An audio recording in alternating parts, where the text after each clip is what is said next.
Hey guys, YouTube 100 here. Alright, and now here I am with another retro wrestling review. And I figured with it being February, I decided that I would take a look, like I did last year, at a retro No Way Out pay per view. And so, yeah, I decided to take a look at No Way Out 2003. So, yeah, this is a show that I have actually seen several times before, and I do think it is a pretty solid show, I guess. Yeah, overall, the or like throughout for pretty much the entire show, the card overall was pretty decent, I guess. Yeah, you did have some pretty good matches on the show. Yeah, you did have maybe one or two matches that probably were just kind of average matches, but really there was only one really terrible match on the show. But I do think overall the rest of the card, I think it was overall I did think that the card did flow pretty decently, and so yeah, I do think that it is an overall it did seem to flow just fine throughout the night. Right, so yeah, I do think that this is I'm not sure if I can go so far as to really call this a good show because yeah, on paper, if you look at this card, you would think that this could actually really be a pretty awesome pay per view. But yeah, a lot of the matches overall, while they weren't necessarily bad, I just there were quite a few matches that I would say did kind of under deliver. I think. Yeah, just with what you had on here, you probably could have done better matches with what we had on this card. But yeah, for what we did get overall. I do think it is a solid show overall. Nothing that spectacular about it, but yeah, it still is overall.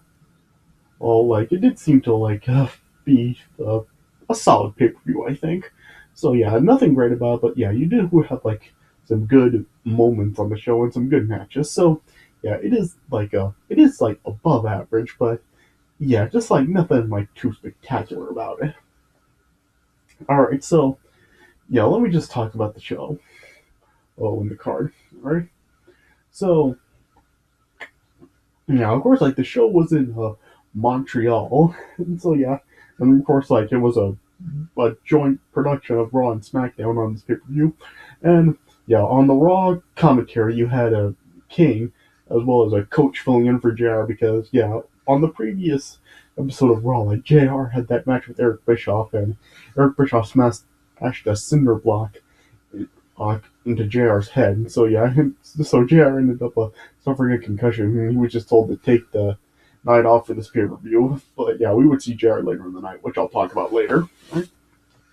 Well, the first match of the night was Chris Jericho versus Jeff Hardy, and yeah, I think that this was a pretty good match overall. Yeah, this was originally supposed to be Chris Jericho versus Test, but yeah, I think that just like at last minute, this match ended up being changed because yeah, I guess the previous week on Raw, Test ended up missing the show or something, or he missed a flight, and so yeah, he got into kind of a little bit of trouble with Vince McMahon about it. So yeah, Test was removed from the pay per view, and so yeah, Jeff Hardy filled in. So yeah, it was Jeff Hardy that Chris Jericho faced on this show. Yeah, yeah, it was a pretty good match on here. Yeah, it was a nice pace match. It was a good back and forth action between Chris Jericho and Jeff Hardy. This was sort of when Jeff Hardy was kind of coming to the end of his original WWE run. Yeah, and just I gotta talk a little bit about Jeff Hardy at this time. Really, at this time, it just really seemed like Jeff Hardy. He just seemed just really out of place because after Matt had turned on him and they had separated and Jeff was now on his own, it just seemed like the WWE really didn't really know what to do with Jeff Hardy. It just seemed like they were putting just Jeff Hardy in just any match at all, and they really were just really didn't know what to really do with Jeff Hardy by this point. And I guess that's probably the reason why they ended up releasing him, just because they just felt like there was really like nothing they could really do with Jeff Hardy anymore. So yeah, I guess that may be why they released him. I don't know, but yeah, it's just like Jeff Hardy just really seemed out of place at this time, and you need to hear. I mean, yeah, they were like bringing up how Jeff Hardy was kind of like going through a losing streak at the time and then he got back in the winning way the previous Raw. And yeah, but yeah, this was a pretty good match overall. Like I said, some good back and forth action between Chris Jericho and Jeff Hardy. Chris Jericho ended up surviving the Swanton Bomb and the Twist of Fate in the match. Yeah, and yeah, Chris Jericho tried to go for the Walls of Jericho and blow Lion Salt at points in this match. Yeah, and so yeah, some good back and forth action between Jericho and Jeff Hardy, and then yeah, I did like the ending where Chris Jericho was like sitting on top of the turnbuckle, and Jeff Hardy tried to do a hurricane run into Chris Jericho off the turnbuckle, but Chris Jericho ended up like countering it into like a power bomb from the top turnbuckle, and then yeah, he got Jeff Hardy on the Walls of Jericho, and yeah, Jeff Hardy eventually tapped out. So yeah, Chris Jericho ended up getting the win, and then afterwards, like Chris Jericho was like refusing to let go of the Walls of Jericho, but then yeah, Shawn Michaels then ended up coming out. This was like during the Chris Jericho Shawn Michaels rivalry, which would carry over to WrestleMania the next month. Oh, yeah, and Shawn Michaels ended up making the save. So yeah, this was a pretty good match overall. A good start to the show, I think. So yeah, I would give this probably like a 3.25. And then next up, then we had the World Tag Team titles on the line. It was Lance Storm and William Regal defending against Rob Van Dam and Kane. And yeah, this was a solid match too, I guess. I mean, it had good back and forth action between both teams. And yeah, I mean, both teams did end up looking good in this match here. Yeah, this was just like right before William Regal had ended up like taking time off from the WWE for like a year because of like some sort of like illness that he was having at the time. So yeah, this was just shortly before William Regal ended up taking that time off for over a year. Here, but yeah, this was a pretty solid match right here. Like I said, some good back and forth stuff between both teams, and then yeah, it was just like some tagging in and out between both teams. It was here, yeah. Yeah, it was just kind of like back and forth action. I mean, it wasn't anything like that memorable about it, but yeah, it was still like a solid match here. Yeah, yeah, and then yeah, in the ending, yeah, the ending was like kind of like unexpected. Yeah, it had like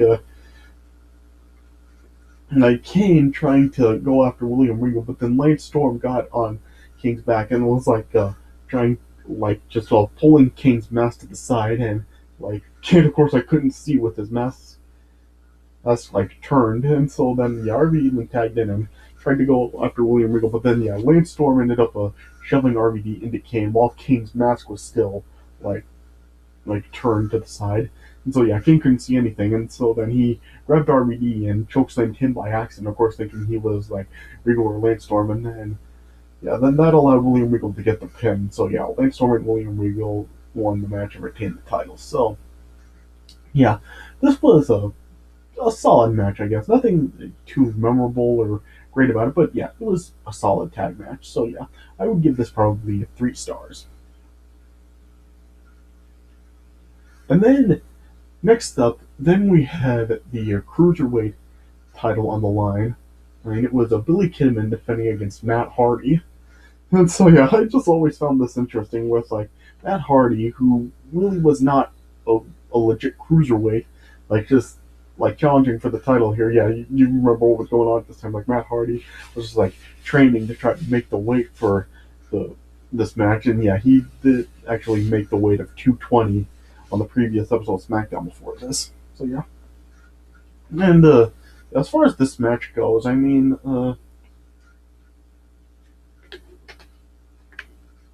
I guess this was a decent match, I guess. Though this really felt more like it was just like a TV quality match than it was pay-per-view. Like, yeah, I mean, it was a decent match, I guess, but yeah, it just really wasn't all that memorable. I really felt that this really was a match that you could just like get on TV he and stuff. So yeah, it really wasn't anything that's big, that memorable or all that hot about it. But yeah, it was a decent match, I guess. I mean, once again, I mean nothing too that memorable about it, but yeah, it was a decent back and forth match. I mean, yeah, you had a Billy Kidman go for like the shooting star press, but missing it, yeah. And it did have like a nice ending where Billy Kidman tried to go for the shooting star press again, and but Shannon Moore, who of course who was was Matt Hardy at the time, like like stunned Billy Kidman like after he like grabbed Billy Kidman's leg, like again like just ended up getting distracting Billy Kidman for a second, and then yeah, Matt Hardy then just gave Billy Kidman like a huge twist of fate from the top turnbuckle down to the canvas, and then yeah, Matt Hardy got the pin. So yeah, Matt Hardy became the Cruiserweight champion, which was like I said, it was interesting just seeing like non-cruiserweight really becoming the champion, and yeah, Matt Hardy actually ended up like holding this title until like the summer. So yeah, interesting seeing Matt Hardy really like have a title reign that lasted this long when he wasn't an actual cruiserweight. So yeah, that was interesting. But yeah, this match, not really anything that spectacular. But like I said, it's really just a match like you could really get on TV. But yeah, it was a decent match, I guess. So I would give it probably like 2.5 stars. And then next up was The Undertaker versus The Big Show. And this was pretty good too. I mean, yeah, it did have like a good storyline going into this. This was happening like ever since like the SmackDown after No Mercy 2002, where Big Show ended up attacking Undertaker and throwing him off the stage. And yeah, that put Undertaker out of action for a few months. And then yeah, Undertaker then when he returned at the Royal Rumble the previous month, before this, he was just like looking for revenge and stuff. And then yeah, Big Show was just like playing a bunch of mind games with Undertaker for the next few weeks, but then finally returning the previous SmackDown before this and attacking Undertaker, and so then we finally did get the match, and it was pretty good overall. I mean, and yeah, you did have of course like Paul Heyman at ringside with Big Show at the time, and yeah, this was a good big man match. Yeah, you had the yeah Undertaker did really make Big Show look pretty good here. You know, this like had Undertaker just of course seeking revenge against Big Show, but at the same time like Big Show was also demolishing Undertaker in this match. Also like gave Undertaker like a sidewalk slam. Undertaker was like having some trouble lifting Big Show. Like he tried to go for like a last ride and a choke slam and stuff in this match, and he just couldn't lift Big Show. Yeah. There were a couple of times in the match where Paul Heyman tried to get involved, where Paul Heyman was like standing on the ring apron and trying to distract the referee. Yeah. Yeah, and then like A Train then like tried to get involved in the match, but Undertaker took him out.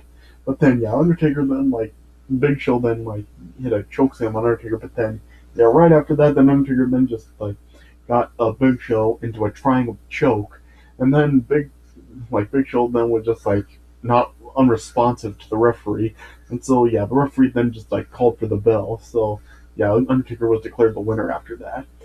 Uh, so yeah, it was a good match, I guess, and yeah, then it was like of course like end up continuing on after this match, we like carry over also to WrestleMania and that match with Undertaker against Big Show and A Train. So yeah, so this was a good match, I guess. I would give this probably 3 stars also. Yeah, and then next up we had uh, Team Angle, all three of them, versus Brock Lesnar and Chris Benoit in a 3-on-2 handicap match. This was originally supposed to be a 6-man tag with Edge teaming up with Brock Lesnar and Chris Benoit. But yeah, as I'm sure just about all you know, this was the night that Edge was leaving for his neck surgery that he would miss a year of action from. But yeah, in the storyline, Edge ended up like being ambushed, like in the backstage area off camera, yeah, by Team Angle. Yeah, it was never like officially confirmed that Team Angle were the ones who did it, but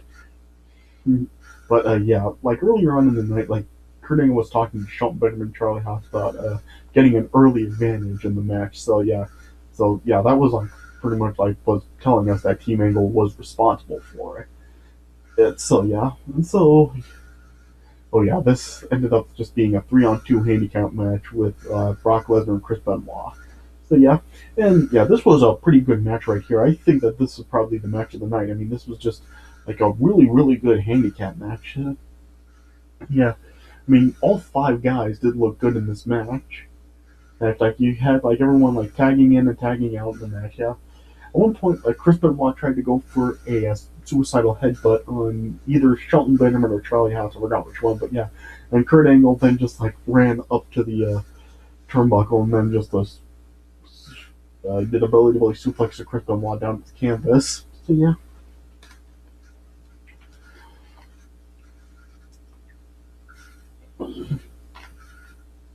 In this match, you also, of course, like had Kurt Angle trying to like stay away from Brock Lesnar because yeah, of course, like this was like leading up to the match of Kurt Angle and Brock Lesnar at WrestleMania, and of course, Kurt Angle really didn't want any part of Brock Lesnar.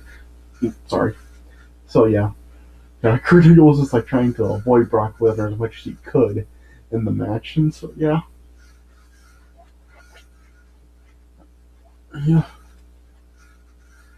yeah, and yeah, like I said, just like a pretty good handicap match. Like I said, all five guys I thought did look good in this match, and so yeah. And then in the ending, like you had a Chris Benoit like having Charlie Haas in a crossface, and like a Shelton Benjamin Kurt Angle corporate like trying to save Charlie Haas, but yeah, Brock Lesnar came in and disposed of Kurt Angle and Shelton Benjamin. Yeah, Kurt Angle tried to hit Brock Lesnar with the WWE title, but yeah, Brock Lesnar was able to dodge it and then gave Kurt Angle an F5 and took out Shelton Benjamin, and then and all that commotion, Charlie Haas ended up tapping out. And so yeah, Brock Lesnar and Chris Benoit won the match. So yeah, it was a really good match overall. Probably the match of the night. I would give this probably 3.5 stars. Yeah, it's definitely like a really good match. So yeah. And then after this, then we had the World Heavyweight title on the line. Triple H defending against Scott Steiner. Why did WWE give these guys a rematch after the horrible match they had at the Royal Rumble? I do not understand that at all. But yeah, luckily this match it was a little bit better than the Royal Rumble match, but this was still absolutely horrible. This was just an awful, awful match. I mean, yeah, the crowd just didn't like it. They were booing Scott Steiner in the match. Yeah, the crowd just really did not care about this match at all. Oh yeah, oh yeah, the crowd was like pretty funny in this match because, like I said, this match did take place in Montreal, and Earl Hebner was the referee for this match. And during this match, like the crowd was like started the "You screwed Brett" chant to Earl Hebner, which I thought was pretty funny. Yeah. Yeah, and yeah, this was just absolutely boring. The crowd was booing it like Triple H just once again tried to get disqualified like he did at Royal Rumble, but yeah, of course Earl Hebner didn't call for a disqualification at all. Oh, and then yeah, we had the run, and yeah, this was the first pay per view after the formation of Evolution. So yeah, Randy Orton and Batista and Ric Flair all tried to get involved in this match, but Scott Steiner took them out. How yeah, and yeah, in the end, like Triple H then nailed Scott Steiner with the World Heavyweight title and gave him a pedigree, and so yeah, Triple H ended up winning this match. And then yeah, thankfully after this, Scott Steiner was out of the main event picture in the WWE. Thank goodness. Screw Scott Steiner, freaking hate him. And yeah, thank goodness Triple H finally did win this match. So yeah. So like I said, a little bit better than the Royal Rumble match, but still, this match was absolutely horrible. So yeah, I give it like half of a star. And then after this, then we had Eric Bischoff versus Stone Cold Steve Austin. And yeah, of course, like this was a Stone Cold's return match in the WWE after he walked out on the company the previous summer. And then yeah, you did have JR coming out to commentate this match. Yeah, he said that he just came to see Eric Bischoff get his ass kicked. And so then yeah, but yeah, and like Eric Bischoff, like leading up to the show, he was like trying to like just get like some backup so he could actually he he take out Stone Cold and get the win. Like he like had of course like Chief Morley, and he would like get other guys to back him up like Chris Jericho, Lance Archer, William Regal and stuff. But yeah, earlier in the night, like Vince McMahon like just told Eric Bischoff that everyone was absolutely banned from ringside in this match or else they'd be fired. So yeah, so right before this match, like Eric Bischoff was just trying to plead to Stone Cold to call the match off, that he would forfeit. But yeah, and then yeah, just the pop for Stone Cold when Stone Cold's music hit and came out, it was absolutely unbelievable. So yeah, that was just absolutely insane. That pop for Stone Cold. Yeah. So yeah, and of course this really was not like a full on match. Of course, like this was just like what everyone really was expecting to happen. This was really just like Stone Cold coming back and just beating the holy hell out of Eric Bischoff. So, oh, oh yeah. So yeah, it was really just a squash match, but it did serve its purpose. People loved it. It was just really more about just seeing Stone Cold coming back and just beating the hell out of Eric Bischoff. So yeah, Stone Cold like totally, he just killed Eric Bischoff in the match. Like gave him like three stunners, and yeah, Stone Cold ended up getting the win. And then yeah, the ovation for Stone Cold after he won was absolutely insane. JR went crazy with the Stone Cold, Stone Cold, Stone Cold stuff.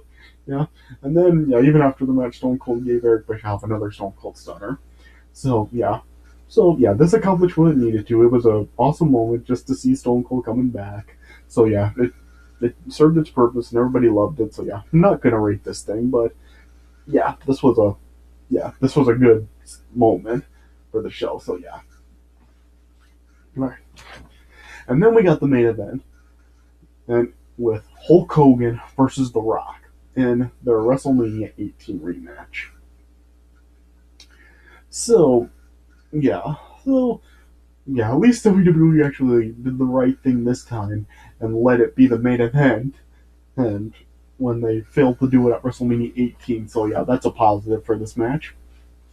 And of course, like this was just like right when The Rock started up that Hollywood star gimmick. So yeah, and yeah, he started like that heel run. So yeah, the crowd just like was hating The Rock and loving Hulk Hogan. Here, so yeah, and a lot of people do kind of like say that this match really was not that good, but I guess it's just like compared to their WrestleMania 18 match, it really just does not compare at all. And the WrestleMania 18 match was just so much better with the atmosphere of the crowd and stuff. So yeah, some people do kind of like say it and just say like this match really is average, but I did still think overall that this was still a solid match. I thought, yeah, I do think that it did like it was still like enjoyable. I think, yeah. It was just like now with like The Rock being a full blown heel, and not just like somebody the crowd was a face that was being booed by the crowd. Stuff. Yeah, like, you did still have like the and stuff, just like with the actual roles reversed with Hulk Hogan as the true face and The Rock as the true heel in this match. And stuff. I do think that they did like work the rules good. Like you just had like The Rock just kind of like mocking Hulk Hogan throughout the match, like just kind of like mocking Hulk Hogan's poses and stuff. At one point, like The Rock put on a Hulk Hogan's head bandana and just like whipped Hulk Hogan with his belt. But eventually, Hulk Hogan snatched the belt back and whipped The Rock with it. Yeah.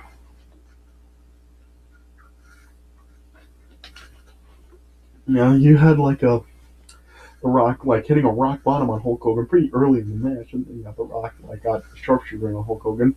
Yeah, the referee in this match was Sylvain Grenier. Yeah, this was before he actually was. Yeah, this was of course like before like he was with debuted with Rene Dupree at La Resistance. Yeah, here he was just like a normal referee. Yeah, yeah, he did referee like a match on Sunday Night He before the show.